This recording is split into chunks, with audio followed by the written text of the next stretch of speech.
What happens when a 24-year-old woman who never studied theology marches into the Vatican and confronts the Pope about his cowardice?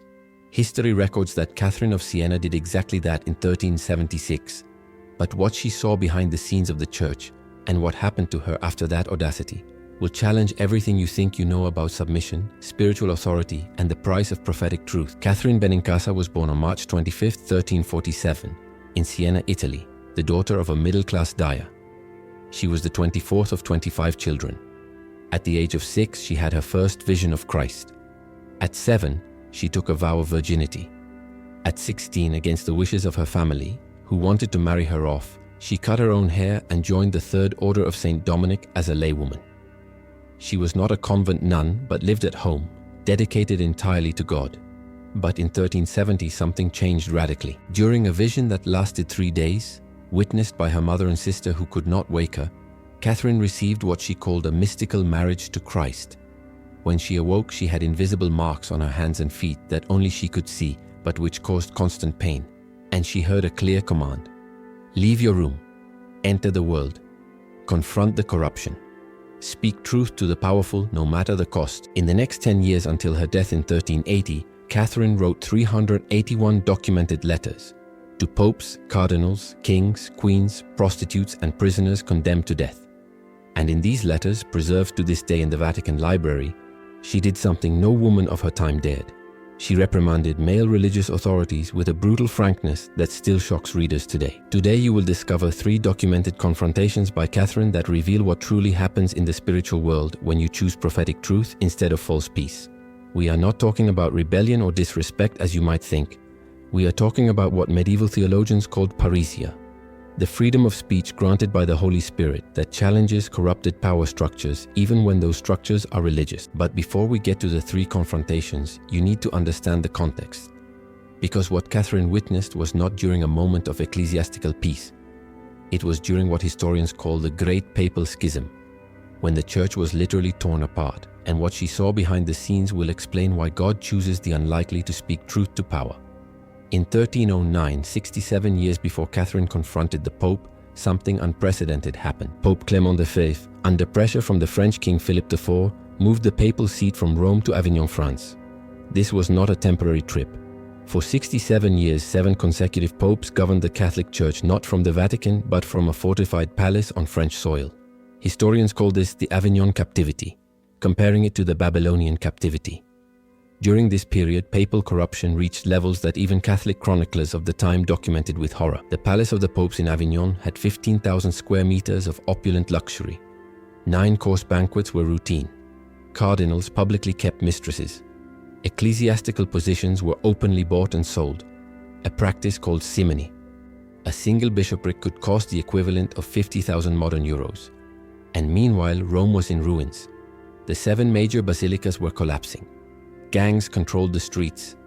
Pilgrims were robbed and murdered. The church that should have been a light to the world had become a symbol of corrupt political power, obscene wealth, and moral cowardice. It is in this context that Catherine, at age 23 in 1370, began to receive increasingly urgent visions. She describes in her letters that Christ showed her the state of the church as a bride covered in leprosy, stinking with the putrefaction of corrupt clerics. She wrote, "I saw wolves pasturing sheep. I saw merchants in the temple. I saw Pharisees dressed in cardinal purple." And then Christ gave her a command that went against everything her culture expected of a woman. Go to Avignon, confront the Pope, tell him he is failing in his mission, demand that he return to Rome, no matter the danger. If you have ever felt that God is asking you to confront something corrupt, a hypocritical religious leader, a church system that has lost its way, an authority who uses spiritual position for manipulation, you need to understand that Catherine had no advantages. She was a woman in a misogynistic culture. She was a laywoman without formal theological education. She was young confronting elders. She was poor speaking to the powerful. She had literally nothing in her favor except an unshakable conviction. Prophetic truth does not ask for permission. It does not wait for human credentials. It burns in whoever God chooses, and silence in the face of corruption is betrayal of the gospel. And it is exactly at this point of absolute vulnerability, a young woman without power, without protection, that the invisible began to manifest in ways that 47 different witnesses documented in formal oaths. In the first months after receiving the command to confront the Pope, 3 specific supernatural events happened to Catherine that were recorded by multiple witnesses and became a central foundation for her canonization in 1461. Let us go to the first. The first event, summer of 1370, Church of Santa Cristina in Pisa. Catherine was attending Mass when, during the Eucharist, something happened that the celebrant priest, Friar Raymond of Capua, who became her confessor and first biographer, documented in sworn detail. Friar Raymond wrote, "I was at the altar consecrating the host. I looked at Catherine kneeling in the front row. Her eyes were fixed on the consecrated bread in my hands. Suddenly, her entire body became rigid. She did not blink. She did not visibly breathe. She looked like a statue of flesh." 7 other people in the small chapel that day made separate sworn statements before the bishop. All reported the same thing. When the priest raised the host to show the faithful, a ray of golden light, not from the sun as the windows were shaded, shot out from the consecrated bread and struck Catherine's chest. One witness, Lisa Di Piero, wrote, "The light was not like normal brightness. It was dense, almost solid, like a column of molten gold.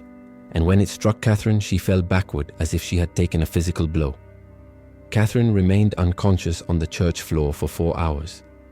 Friar Raymond tried to wake her, but her body was stiff and cold to the touch, except for the chest area where the light had struck, which was warm, as if there were a burning coal beneath the skin.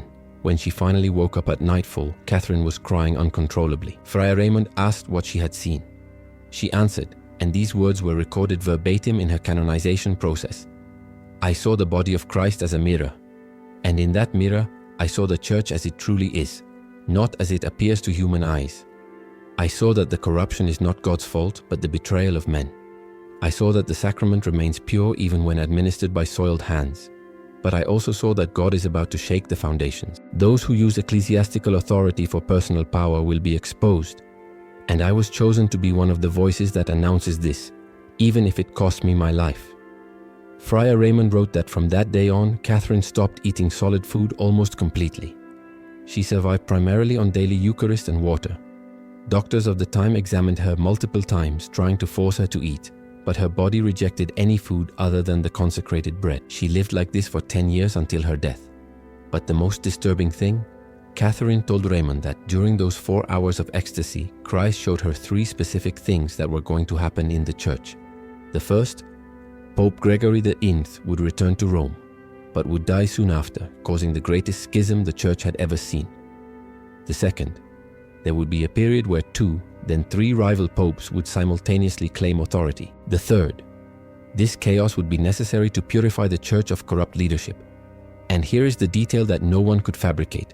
Catherine spoke this in 1370. Gregory XI only returned to Rome in 1377. She convinced him personally, as we shall see. He died in 1378. The Great Schism began immediately, with rival popes in Rome and Avignon. It lasted 39 years, exactly as she prophesied.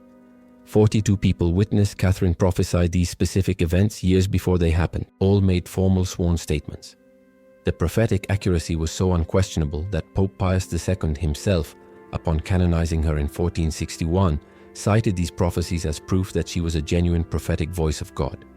But seeing the future was not the point. The point was the command that came with the vision. Go, confront. It does not matter who takes offense. Truth does not negotiate with corrupt power. And that is exactly what she did. What happened when she finally reached Avignon and confronted the Pope face to face was even more dramatic. 3 cardinals witnessed and documented the conversation, and what was said in that room changed the course of church history. The second event, June 1376, Papal Palace in Avignon. Catherine, now 29, traveled over 600 kilometers from Siena to Avignon, accompanied by 3 Dominican priests and 2 lay companions. The journey took 3 weeks on foot. She arrived exhausted, barefoot. She wore only worn sandals, dressed in the white and black habit of the Dominican Third Order. Pope Gregory XIV, informed that a woman prophetess from Siena requested an audience, was divided. Some cardinals advised him to refuse her, calling her a deluded fanatic. Others, who had heard of her accurate prophecies, insisted that he receive her. Gregory, who was only 45 but already sick and exhausted from political pressures, decided to grant a private audience. 3 cardinals were present as witnesses: Pierre d'Estaing, Pierre de Montruc, and Gérard Dupuy. All three wrote separate accounts of the meeting that survive in Vatican archives. The details vary slightly, but the core is identical. Cardinal d'Estaing wrote, "We expected the woman to prostrate herself, kiss the papal ring, speak with the reverence due to the Holy Father. She did the opposite. She entered, bowed briefly, and then looked directly into the Pope's eyes, something even cardinals avoided doing, and began to speak with an authority I had never seen in any woman, and few men." What Catherine said was recorded by herself in a letter written 2 days later to her followers in Siena. She did not edit or soften the words. She wrote verbatim what she told the Pope. "Holy Father, Christ sent me to tell you this. You were called to be a shepherd, but you act like a hired mercenary. The flock is being devoured by wolves while you hide in fortresses of luxury. Rome, the seat Christ designated for his vicar, is in ruins while you enjoy banquets in foreign lands. You surround yourself with cardinals who love money more than souls. You fear the King of France more than you fear God. And if you do not return to Rome immediately, God will remove you and put someone who has the courage to carry the cross instead of a golden crown." The silence that followed was described by the three cardinals as suffocating. D'Estaing wrote, "I expected the Holy Father to explode in rage or order the woman arrested for heresy. Instead, he began to weep." Gregory the Font, according to Dupuy, responded, "How can you be sure that these words come from God and not from your own pride?" Catherine answered, and this phrase was quoted in her canonization process, "I know in the same way that you know when you eat bread if you are satisfied or still hungry. You feel it in the body. I feel it in the spirit. And the spirit burns in me with a message so clear that I have no choice but to deliver it, even if it costs me everything." Then she did something that shocked everyone present. She knelt down not in submission but in supplication and said, "Holy Father, I will pray now, and I ask that you wait in silence. If, after my prayer, God does not confirm my words, then ignore me as a madwoman and expel me." The cardinals wrote that Catherine prayed in a low, inaudible voice for about 15 minutes, and then something inexplicable happened. According to d'Estaing, "The air in the room changed. I cannot describe it otherwise. It was as if a presence had entered. I felt a weight on my chest like when one is before a king, but multiplied 1,000 times, and then I saw tears streaming down the Holy Father's face. He was no longer crying from emotion. He was crying from conviction, like a man who finally admits a truth he fought to deny." Gregory the Font stood up, walked over to Catherine, held her hands, something unprecedented. The Pope did not touch common people without protocol, and said, "You are true. God has spoken through you. I will return to Rome." 6 months later, on September 13th, 1376, Gregory the Font and the entire papal court left Avignon and returned to Rome for the first time in 67 years. It was the end of the Avignon captivity, and historians today credit Catherine as the decisive human force that caused the return. But here is the detail that reveals the cost of prophetic truth. Gregory died just 14 months after returning to Rome, exactly as Catherine had prophesied, and his death triggered the Great Schism. Multiple rival popes, ecclesiastical civil war, confusion that lasted 4 decades. Catherine was blamed by many. They said she destroyed the church. They said she should have kept quiet. They said a woman has no right to speak on spiritual matters. But she responded in a brutal letter written in 1378 to an anonymous cardinal who criticized her publicly. And this letter summarizes everything she understood about the price of truth. "You say I caused division. No, I exposed the division that already existed. You say a woman must be quiet. But when men with authority remain silent in the face of evil, God raises up stones to cry out. And if stones speak, women certainly can. You ask if I do not fear death for speaking like this. I fear God more than men. I fear betraying the truth more than losing my life. And when my time comes to give account before Christ, I prefer to say I spoke, even if it cost me everything, than I remained quiet to preserve false peace." 2 years after writing this, Catherine died. But what happened in the last 6 months of her life, and what witnesses saw happen to her body after death, proved that God honors those who choose truth over popularity, courage over convenience, and prophecy over power. The third event, January to April 1380, Rome. Catherine, now 33, was living in a simple house near St. Peter's Basilica. The Great Schism was in full chaos. 2 rival popes, Urban VI in Rome and Clement VII in Avignon, both claimed legitimate authority. Christendom was divided. Entire kingdoms chose sides. Threats of ecclesiastical war were real. Catherine publicly supported Urban VI, not because he was morally superior, he had a violent temper and terrible pride, but because, according to her visions, he was legitimately elected. She wrote fierce letters to both sides, demanding reconciliation and reform. But in January 1380, she began telling her companions that my time is ending. She prophesied that she would die before the year was out, and that her death would be an intercessory sacrifice. She would offer her suffering to God as currency for the unity of the Church. On January 29, 1380, while praying in St. Peter's Basilica, Catherine had what witnesses described as the final episode. Barduccio Canigiani, a disciple who was present, wrote in his diary, "Catherine was kneeling before the altar, praying with an intensity that made her body tremble. Suddenly she cried out, not in pain but like someone who sees something terrifying and glorious at the same time, and fell face down on the marble floor. We ran to her. She was conscious, but her eyes saw something we did not see. She was murmuring, 'Pressure, the weight of the Church is being placed upon me. I am being crushed under it.' Catherine could no longer walk after that day. She was paralyzed from the waist down. Doctors examined her and found no physical cause. Her bones were intact. There was no apparent injury, but she could not move her legs. During the next 3 months, witnesses reported that Catherine suffered excruciating pain in her hands, feet, and side, the locations of Christ's stigmata. She had always had these invisible marks since 1370, but now the pain intensified to the point where she would scream during the night. Alessia Saracini, one of the women who cared for Catherine, documented, "I washed her hands and feet daily. There were no visible wounds, but the skin was warm to the touch, as if there were burns beneath the surface. And sometimes, when the pain was unbearable, I saw her skin turn reddish in the exact spots where Christ's nails would have pierced." On April 21, 1380, Catherine asked Friar Raymond of Capua to come hear her for the last time. He recorded the conversation. She said, "Father, I will die in 8 days, Christ showed me, and when I die, you will see something that will confirm everything I have said and done. Do not be afraid.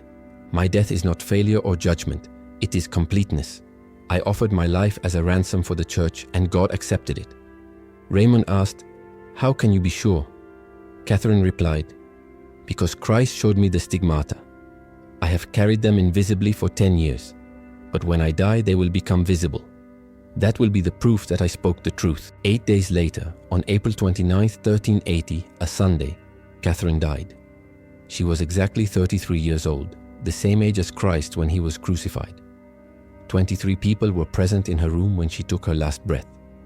And then something happened that all 23 witnesses swore to before ecclesiastical authorities. When Catherine died, marks appeared on her hands, feet, and side. Tommaso d'Antonio Caffarini, a scribe who was present, wrote in his official account, "The moment her last breath left, all of us saw simultaneously, small circular marks appear on her palms and the back of her hands. They were not open wounds. They were burn marks, perfectly circular, as if a hot metal had pressed them from beneath the skin. The same on her feet, and on the right side an elongated mark. Catherine's body was prepared for burial by nuns. The Mother Superior of the convent of Santa Maria sopra Minerva, where the body was laid out, made a formal oath. We undressed the body to clean it. The marks remained. They were not painted or counterfeited. They were part of the skin itself. And when we touched the marks, the skin was cold like the rest of the dead body, except for the centers of the marks, which remained warm." More than 3,000 people passed before Catherine's body in the 3 days before the burial. Dozens of sworn statements were recorded from people who witnessed the marks. No skeptic of the time, and there were many who hated Catherine for her criticism of the Church, could explain the marks as a fraud. But here is the final detail that seals everything. Catherine had written in a letter 2 years before she died, "When I depart, you will doubt. You will say I was crazy, proud, heretical. But God will show that I spoke the truth, and the proof will come in my dead body, where everyone can see that I carried Christ not only in words but in flesh." She prophesied her own death. She prophesied the date. She prophesied the visible stigmata after death. She prophesied the Great Schism. She prophesied the Pope's return to Rome, and everything happened exactly as she said. 81 years later, in 1461, Pope Pius II canonized her. In 1970, Pope Bolzisky declared her a Doctor of the Church, one of 4 women with that title in all Catholic history. And in 1999, Pope John Paul II named her co-patroness of Europe, along with St. Bridget of Sweden and St. Teresa Benedicta of the Cross. A woman without formal education, without ecclesiastical position, without the protection of power, but with one thing: radical obedience to prophetic truth, no matter the cost. And God honored that with power that humbled popes, changed history, and marked her body as eternal proof. Now you need to understand something crucial. Catherine was not the only woman in biblical and Christian history who confronted corrupt religious leadership, but not all who did so were from God. And the difference between a true prophetess and a false one will reveal how you discern when confrontation is from God or from human pride. Compare Catherine of Siena with Jezebel of Israel. Both were influential women who confronted religious authority. Both caused division in spiritual leadership. Both were accused of pride and insubordination. But one was from God. The other was from Satan. Jezebel, as recorded in 1 Kings 16:21, was queen of Israel through marriage to King Ahab. She introduced the worship of Baal into Israel and persecuted the prophets of Yahweh, killing hundreds of them. She confronted Elijah, the prophet of God, and tried to kill him. She manipulated religious authority for her own ends, arranging false testimony to murder Naboth and steal his vineyard. Catherine of Siena confronted the Pope and cardinals, demanding that they return to Rome and abandon corruption. She caused division among religious leadership, with some supporting her and others condemning her as a heretic. She challenged men in positions of authority that most considered unquestionable. Superficially, they seem similar. Both are strong women confronting leadership. So what distinguishes a prophetess of God from a false prophetess? The analysis reveals 5 absolute contrasts. Contrast 1. Motivation. Jezebel confronted God's prophets to promote false worship and personal power. 1 Kings 18:4 records, Jezebel was killing the prophets of the Lord. She destroyed voices that threatened her political and religious agenda. Catherine confronted religious leaders to restore true worship and the integrity of the church. She wrote to the Pope, "I do not seek glory for myself, but only that the bride of Christ be cleansed of the putrefaction that disfigures her." Contrast 2. Direction of confrontation. Jezebel confronted God's faithful servants, Elijah, Naboth, true prophets, and protected the corrupt, the 450 prophets of Baal she supported. Catherine confronted corrupt and hypocritical leaders, but defended and encouraged the faithful. She wrote letters of brutal encouragement to priests who fought against corruption. She visited prisons to comfort those condemned to death. She cared for lepers whom everyone avoided. Contrast 3. Fruit of confrontation. Jezebel caused national apostasy. Israel abandoned Yahweh. Social justice collapsed. Violence and idolatry spread. Catherine caused spiritual reform. Yes, there was temporary chaos, the Great Schism. But the final result was the papacy's return to Rome, the purging of corrupt cardinals, and the awakening of a reform that would culminate in the Council of Constance, 1414-1418, which finally resolved the schism. Contrast 4. Personal cost.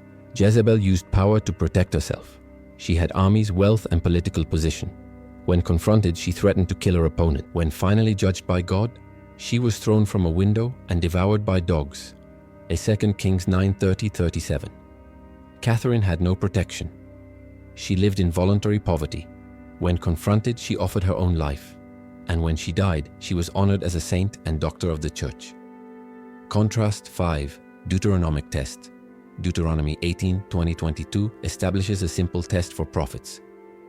If what the prophet proclaims in the name of the Lord does not happen or come to pass, that message is not from the Lord. Jezebel made prophecies. There is no record. She manipulated religion but did not prophesy anything that came true. Catherine prophesied specific events. The Pope's return, fulfilled. Gregory XIII's death in 1378, fulfilled. The Great Schism with multiple popes, fulfilled. The schism's duration of decades, fulfilled. Visible stigmata after death, fulfilled. Accuracy rate, 100%. So when you confront corrupt authority, whether it is a religious leader, a church system, or a spiritual power structure, ask these 5 things. Is my motivation personal glory or God's glory? Am I confronting the corrupt or the faithful? Will the fruit be reform or destruction? Am I willing to pay the personal cost, or do I only confront from a protected position? Do my words prove to be true, or are they just opinion?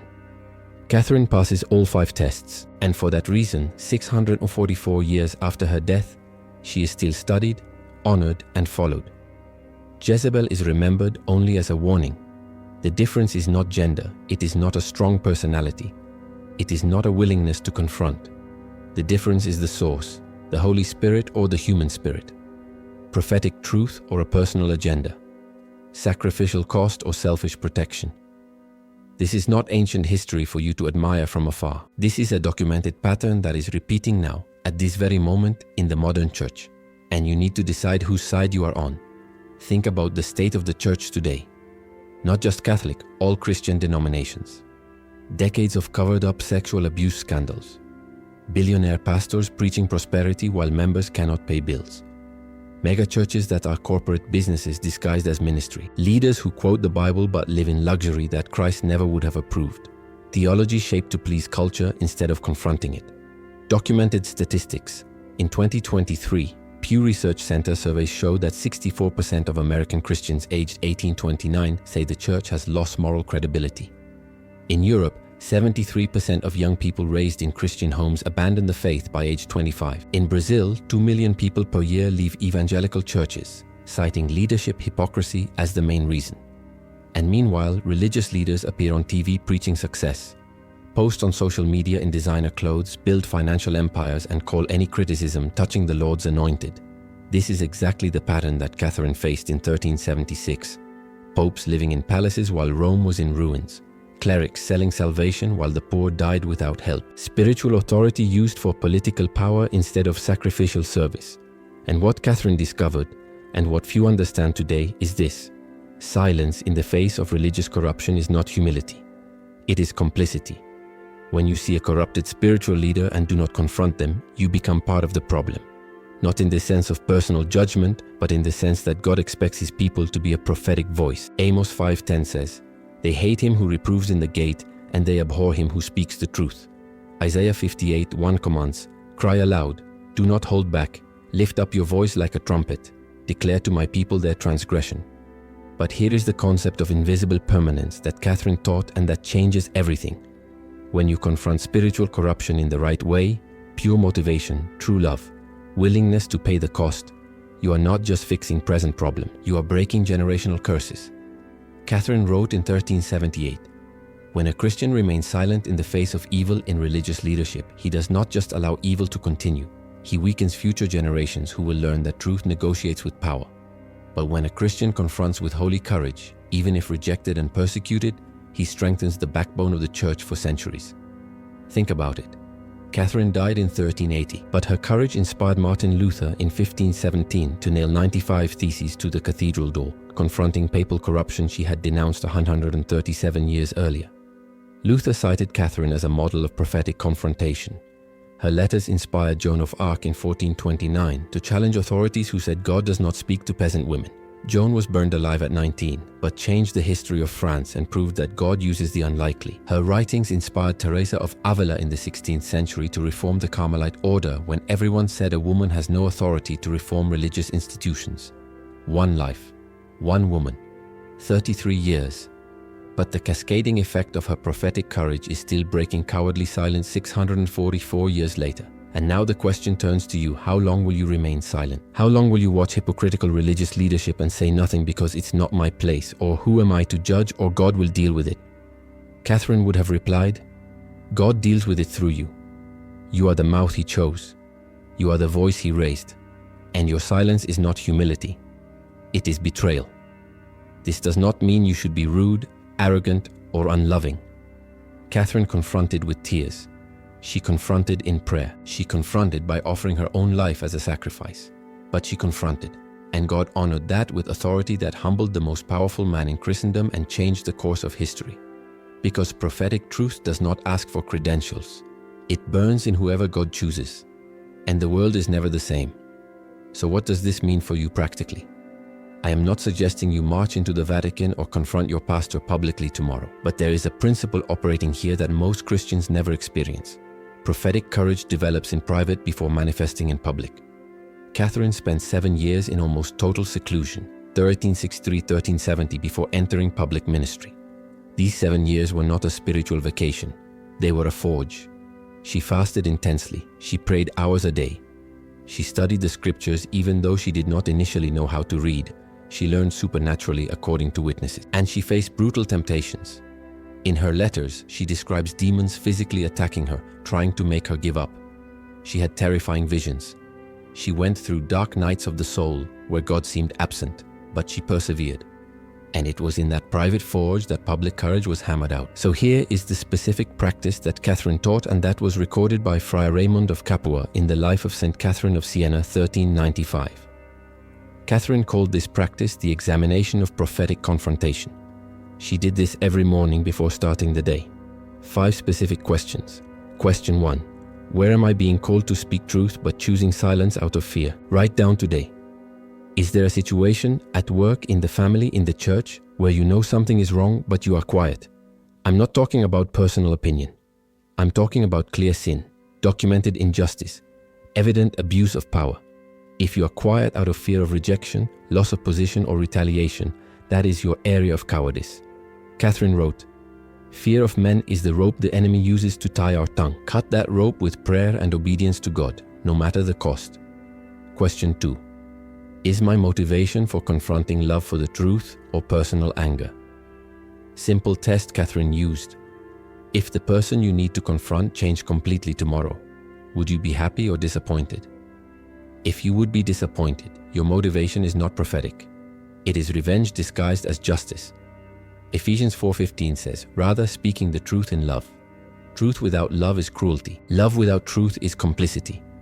True prophecy is the intersection of the two. Question 3. Am I willing to pay the personal price of this confrontation? Catherine lost friends. She was called mad, heretical, and possessed. She was threatened with imprisonment. She lived in poverty. She died young and in excruciating pain. But she wrote, "If the cost of speaking truth is my reputation, let it go. If it is my life, let it go. Christ paid more for me than I can pay for him." So before confronting, ask, am I willing to lose relationship, position, comfort for this truth?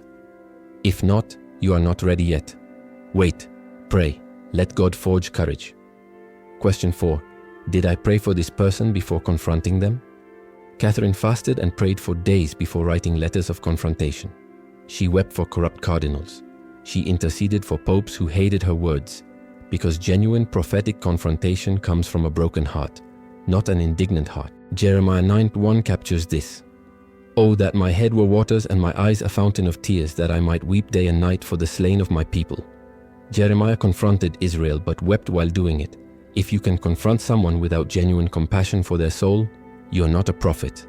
You are a Pharisee. Question 5. Am I seeking counsel from mature spiritual leaders before acting? Catherine had spiritual directors, Friar Raymond of Capua and other older Dominicans. She submitted her visions to them for testing. She asked for discernment. She was not a spiritual lone wolf. Proverbs 11:14 says, "Where there is no wise guidance, the people fall, but in the multitude of counselors there is safety." If you are about to confront someone and all the mature Christians around you say wait or check your heart, listen. Pride says, "I know best." Humility says, "I might be wrong. Help me discern." So here is your practical challenge for the next 30 days. Day 127. Do the examination of prophetic confrontation every morning. Write down your answers. Do not act yet. Just become aware of where God might be asking for courage. Day 814. Choose one specific situation where you are being called to speak. Fast and pray for that situation. Ask God to change your heart before changing the situation. Day 15 to 21.